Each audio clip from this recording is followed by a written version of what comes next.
I guide you to verify your YouTube account. So let's verify your YouTube account. For that, firstly, you need to open your YouTube tab. From there, you need to switch over your channel or over your Google account where you need to go for correct verifying of your YouTube account. So after that, you need to go for tapping on YouTube Studio.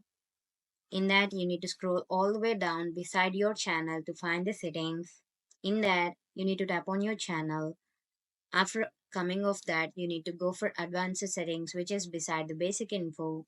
You need to scroll down and you need to go for checking whether you have linked your account or not, and say if you're not linked, make sure you link your account. After that, you need to go for feature eligibility.